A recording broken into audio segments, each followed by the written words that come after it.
Hello students, welcome to the third online tutorial for 2015 Shakespeare Tragedy class. And this time I'm going to talk about the death of Lady Macbeth and Macbeth's reaction to his wife's death. And if you can open to page 88, if you're not using this version, it would be Act 5, Scene 1.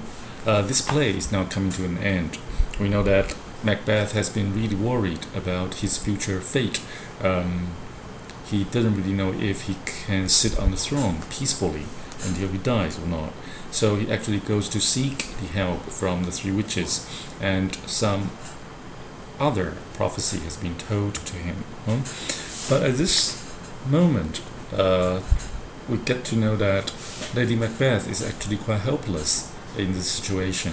She doesn't really know how to cope with the fact that she's one of the conductors of the murder. So on page 88 you can see that under the observation of the doctor and the gentlewoman, Lady Macbeth actually expresses her fear, and maybe you will get a very clear sense that this woman is obviously going mad, by the dialogue. And if you look into them, you will see that there are probably three passages that would indicate Lady Macbeth's struggle over her psychological state.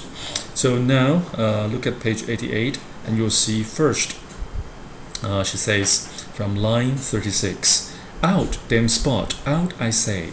1, 2, why then 'tis time to do it. Hell is murky. Fie, my lord, fie, a soldier and afeard? What need we fear who knows it, when none can call our power to account? Yet who would have thought the old man to have had so much blood in him?" And if you still remember, actually earlier Lady Macbeth said, if Duncan didn't look so much like her father while sleeping, she would probably kill him herself. So after Macbeth kills Duncan, Lady Macbeth actually is also quite thrilled by the fact that they will probably become king and queen, but at the same time she felt extremely guilty regarding the death of Duncan. So this leads to her changing state of mind, and at this moment you can see that she's probably quite traumatized by what has been done. So she's saying, damn spot can be regarded as the blood stand, and I say, out, get away, this damn spot, out I say. 1, 2, it's like counting some kind of tempo. Why then 'tis time to do it. So she's still very much hooked onto the memory of killing Duncan. So it's like she's still trying to remind her husband, it's about time for you to do it. Hell is murky. Fie, my lord, fie. It's like cursing. You're a soldier and afeard? You're scared? What need we fear who knows it?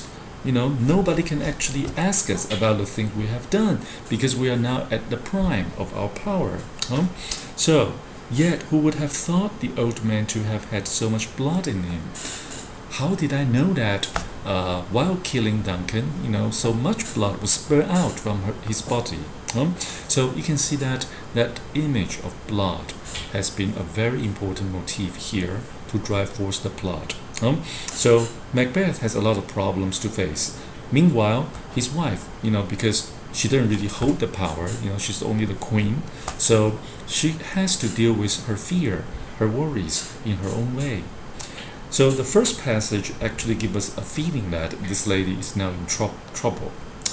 Then the doctor says, do you mark that? So he's talking to the gentlewoman, and the gentlewoman, of course, is also observing Lady Macbeth. So do you mark that? Do you see that? Well, then Lady Macbeth says something again. The son of 5 and a wife, where is she now? What? Will these hands ne'er be clean? No more of that, my lord, no more of that. You mar all with this starting. Alright, so no more of that. Please stop. Stop what? You mar all with this starting. And also earlier we learned that start here should be explained as startle. So with all this startling, with all this scare, all this fear, you have mar all. Mar all. means you have already done a lot of harm, to this situation. Alright, so yet who would have thought the old man to have had so much blood in him, and we know that this indicates the murder. And then this murder leads to some more murder, like Banquo's death. And we will know that this blood actually surrounds the entire plot to make the audience feel that this couple who have actually committed the terrible crime are pretty much in their own hands. They are very much like the blood stain in their own hands, and they would never wash their sense of guilt away.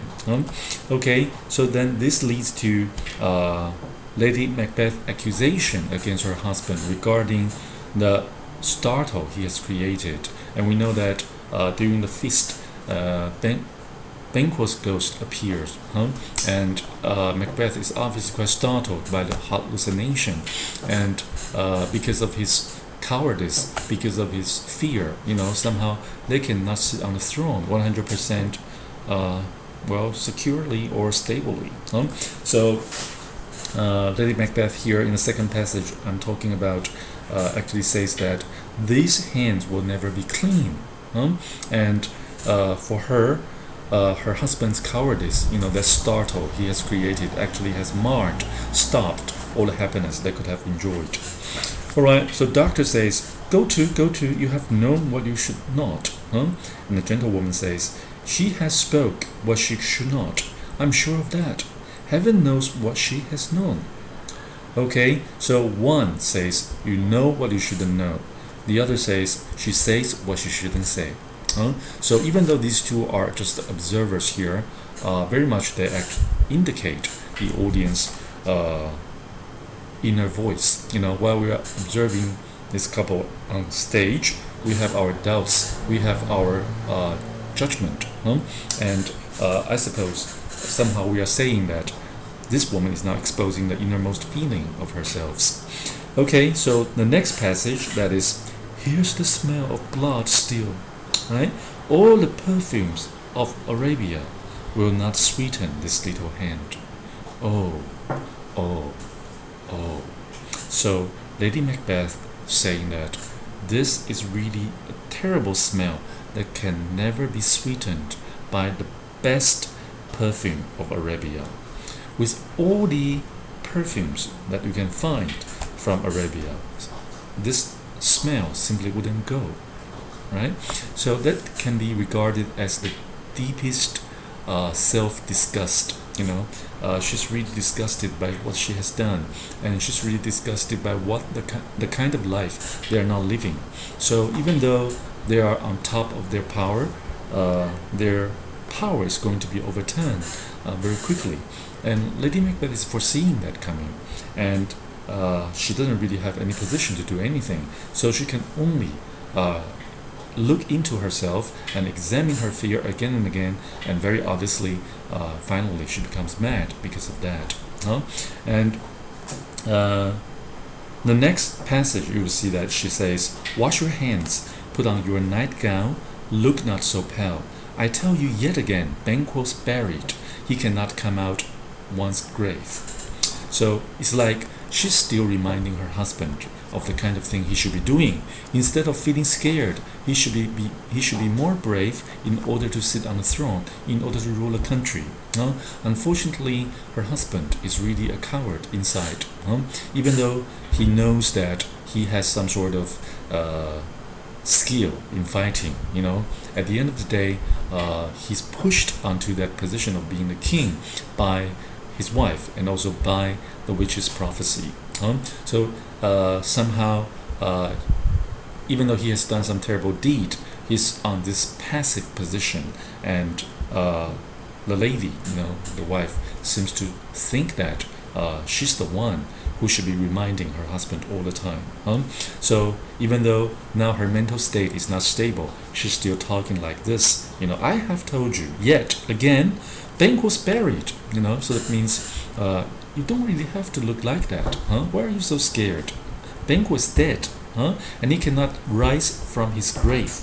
So the bottom line is, you are the king. Banquo's dead, no one can expose your innermost secret. So that is the kind of words she would like to say to her husband, but now she can only say to herself, and of course being unknown situation that she's actually observed by the doctor and the gentlewoman. So only herself and these two, they know what's in the heart of Lady Macbeth. So finally she says, to bed, there's knocking at the gate. See, this motif has been running really thoroughly in this play. Come, give me your hand. What's done cannot be undone. To bed. Alright, so this scene shows that this lady is perhaps in some kind of madness that she cannot handle by herself, and the doctor obviously has to do something about this, but he will have to report to the king and see what can be done. And we know that Macbeth actually is quite concerned with the wife's situation, but very quickly, you can see that between Lady Macbeth madness scene and Macbeth's regretful remark on his wife's death, between these two, not a lot has happened. And very quickly we are informed, by Seaton that Lady Macbeth is dead. So if you now turn to page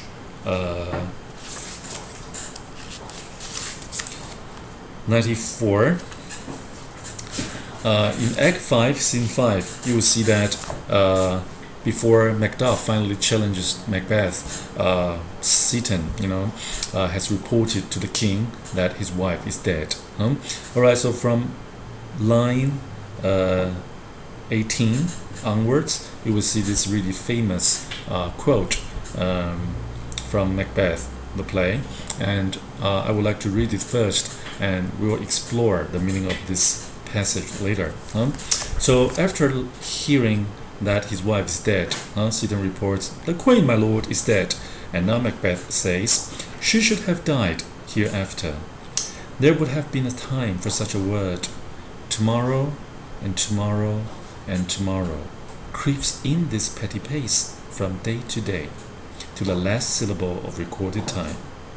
And all our yesterdays have lighted fools the way to dusty death. Out, brief candle. Life's but a walking shadow. A poor player that struts and frets his hour upon the stage, and then is heard no more. It is a tale told by an idiot, full of sound and fury, signifying nothing."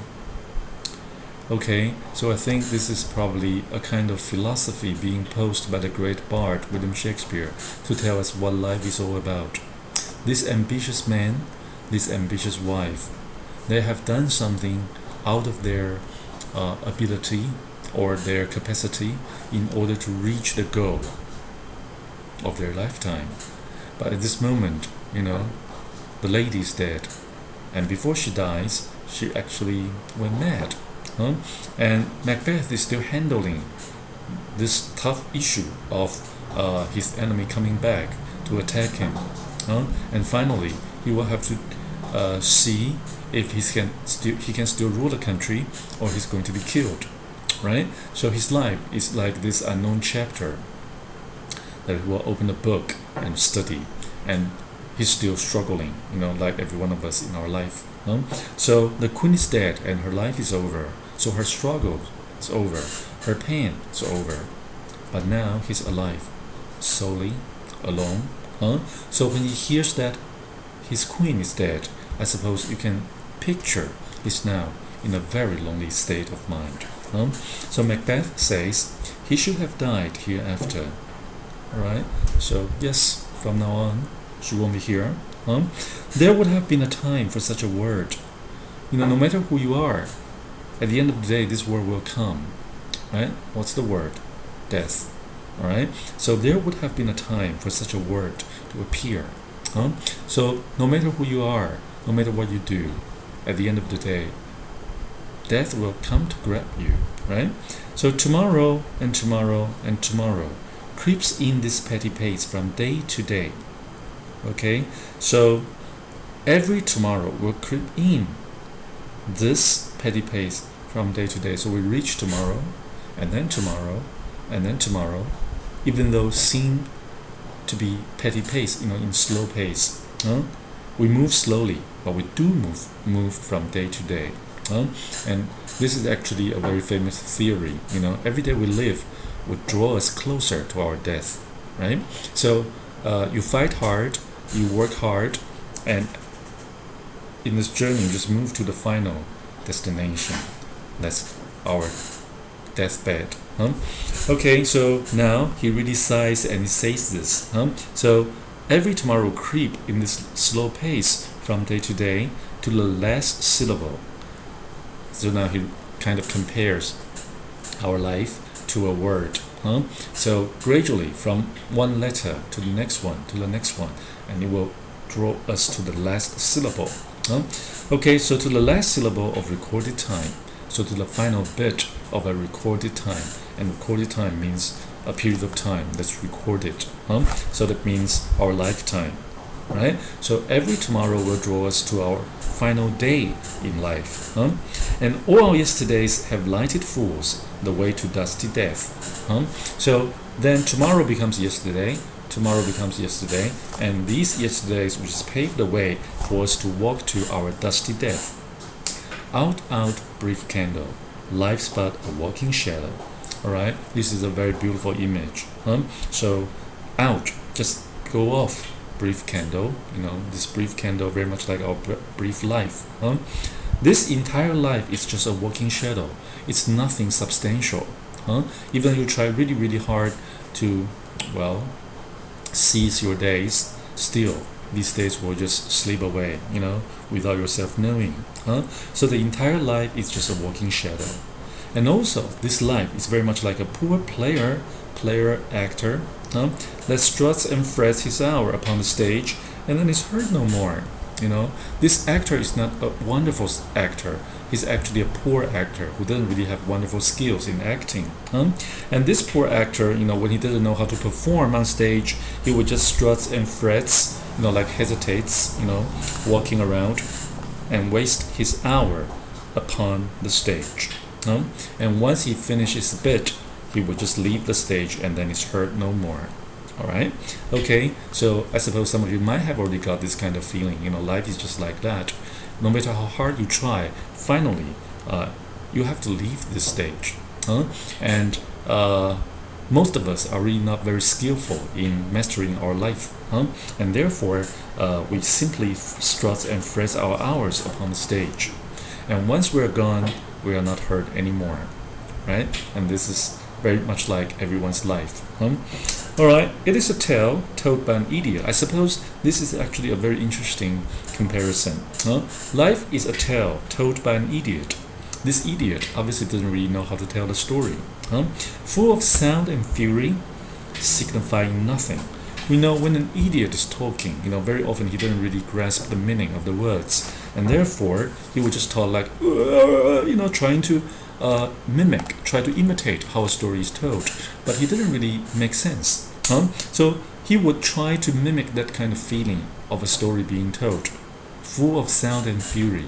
Usually in a story, we have a lot of sound, we have a lot of emotions, feelings, anger, right? So this idiot is trying to tell a story, but he cannot, right? So even though he tries hard, he can only imitate the kind of way a normal man is telling the story. So probably do, this happened and that happens. Well, by the end, because he didn't really have the language, he didn't really have the skill, he didn't really have the understanding, so that story would signify nothing. I think this is actually wonderful philosophy. So I keep saying that literature, philosophy, history, they are always combined as one. They are one pack. And maybe philosophers cannot really philosophize life so beautifully as Shakespeare has done in this work.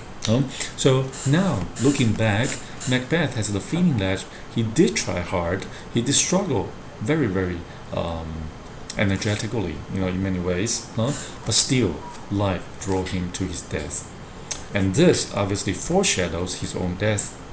Even though he's very well protected by his sense of security after inquiring the witches about the future. Still, he doesn't know what is about to come, especially when he knows that he would never be killed by any man whose mother born. He's really happy about this because every man is mother born. But Macduff actually tells something otherwise, right? So here, his own reflection on his wife's death becomes the foreshadow for his own death. And I think this is a wonderful device Shakespeare has come up with in order to draw our attention to examine, investigate this couple's behavior. That's very much for today, for this time. I hope you have understood the significance of this passage, Macbeth out brief candle speech. And in class, we'll put an end to this tragedy play, and then we'll move on to the next one. Thank you for listening.